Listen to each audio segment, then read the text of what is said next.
We rarely destroy our lives because we don't know enough. More often, we destroy them because of a quiet pride we never notice. The subtle need to be right, to be admired, to protect the image we've built. It silently shapes almost every choice we make. Success can feel like progress, but too often it only feeds the very ego that will undo it. That's the hidden pattern most of us live in, without ever naming it. Ryan Holiday's ego is the enemy, tears the cover off this invisible cycle, and reveals that the battles we think are out in the world are almost always fought within. This is beyond the books. And here's the deeper truth behind ego is the enemy. Ego. It's the unseen hand guiding nearly every decision we make. Not because we want it to, but because it moves like a shadow behind our thoughts, bending the light of reality before it ever reaches our eyes. Sometimes it seems harmless. Sometimes it even feels like strength. But if we aren't careful, it becomes the single greatest threat to our growth, our clarity, and the story we leave behind. At its core, ego is the story we keep telling ourselves about who we are. It's the image we polish and defend, often without realizing it. It's the voice that whispers, "I already know. I already am. I already deserve."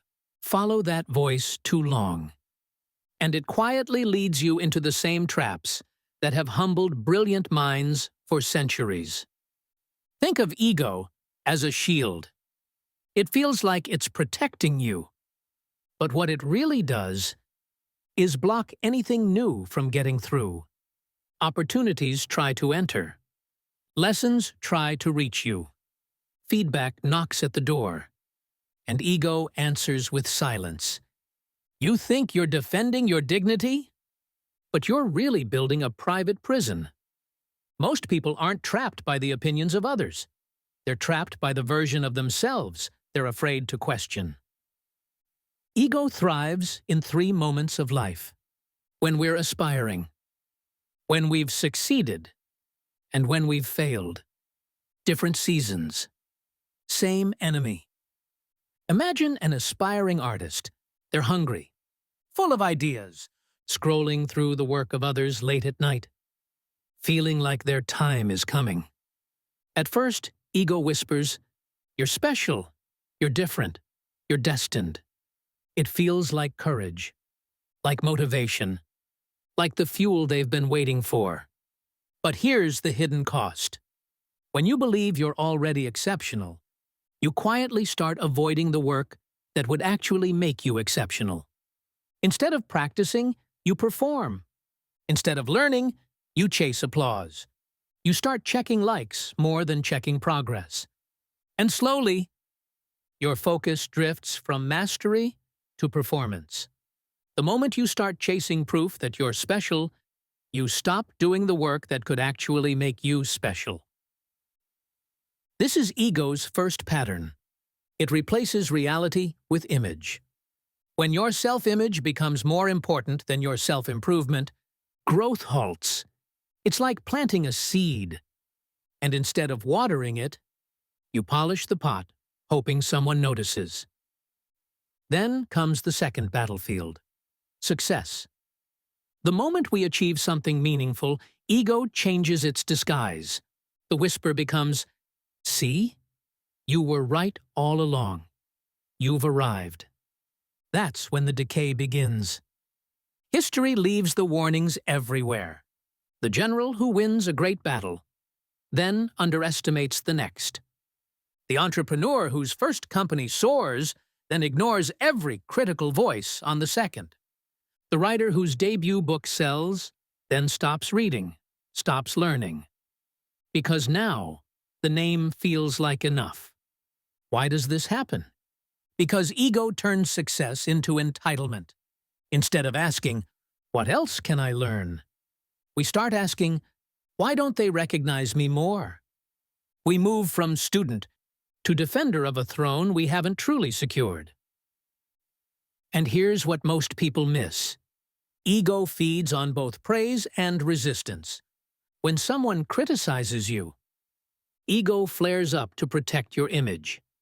When someone praises you, ego swells to protect the illusion of superiority. Either way, you stay trapped in reaction instead of action.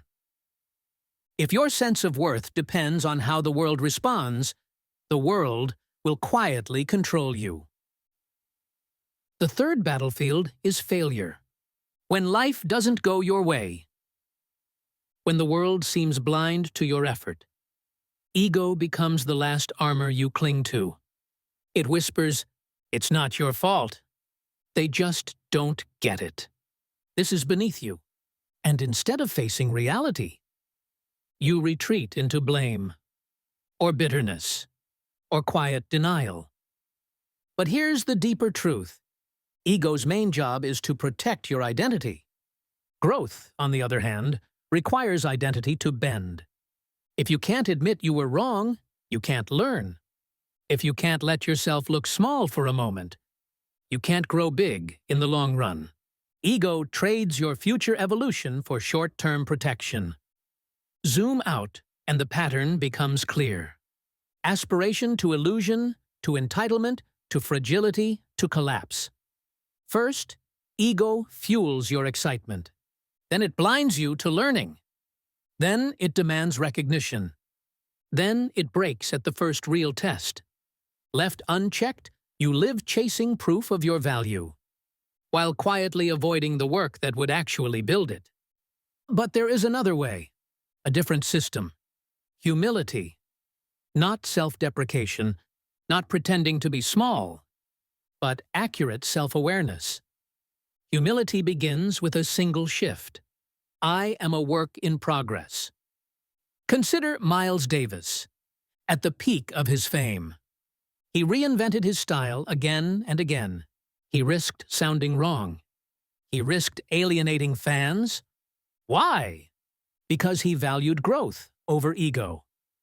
His identity wasn't the best trumpet player alive. It was a student of music, forever exploring. That's humility in action. Most people mistake humility for weakness. In reality, it is the ultimate strategic advantage. Ego is brittle. It only survives in environments where it feels validated. Humility is flexible. It can absorb feedback, it can pivot, it can survive failure. Ego is a closed room. Humility opens a window.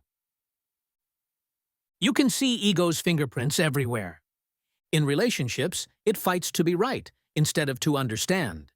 In careers, it chases titles instead of skills. In creativity, it seeks applause instead of mastery. Different arenas, same pattern. So, what's the antidote? Not a single trick, but a system. Always return to the role of student.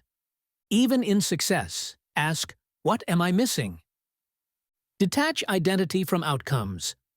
Measure yourself by effort and growth, not applause or titles. Seek out environments that give honest feedback. Ego hates those rooms.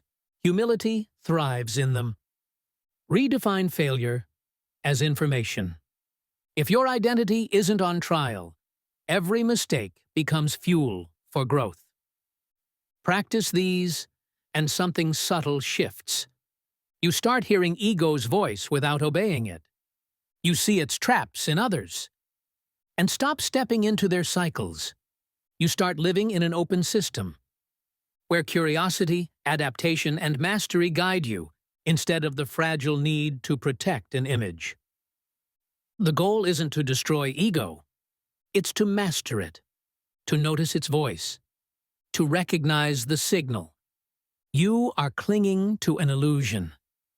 And in that moment, you step outside the cycle. You reclaim your ability to learn, adapt, and create, without waiting for the world to clap first.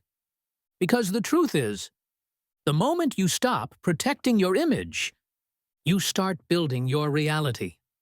And that is the only victory that lasts. The ego hides in the moments we think we've already arrived.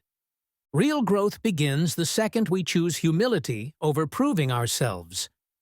Right now, write one sentence. I am a student, not a finished product. Place it where you'll see it today. On your phone, your desk, your mirror. Let that sentence shift you from defending to learning.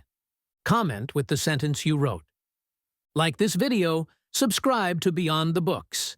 And if there's a book you want to truly understand, tell us below. Start as a student. Live as a learner.